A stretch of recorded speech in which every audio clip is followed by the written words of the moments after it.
Ayos naman po yung boss ko, Mang. Mabait nga siya eh. Pina-lunch break nga niya ako na maaga eh. Kumusta naman si Bubot?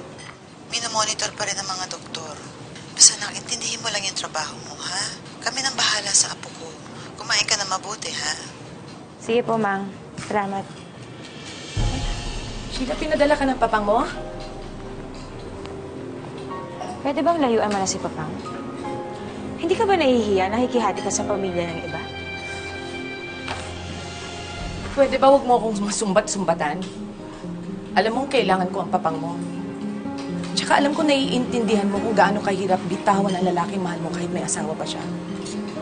Anong sinabi mo? Huwag kang magmalinis. Alam kong nangyayari sa'yo, alam kong nangyayari sa pamilya mo. Bakit? Iisa lang naman bituka natin mga kabit, ah. O nga, Duday, sa imong pagtuo, ha? Mauni akong dream come true ka na mahimo kong kabit? Gaagwanta na ba ako, ha? Gaagwanta ko ninyong tanan, gaagwanta ko kay gihigugman ako inyong amahan. Gaagwanta ko kay duhang among anak. Pwede ba huwag kang magmayabang sa akin? Pare-pareho lang tayong kabit? Lumayo ka? Sobra ka, ha? Lumayo ka kay Papa! Hindi mo ako mapigilan. Kayo lang nanay ko. Marime!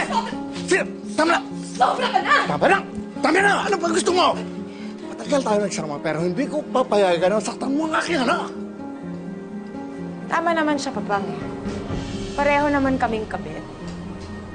Pareho kaming umaasa sa lalaki, hindi kami kayang mahalin ng buo. Pero maswerte nga lang siya. Dahil nandyan ka pa rin para sa kanila eh. Ay, paano naman ako? Asa na si Anthony? Di ba wala na? Sheila! Sheila!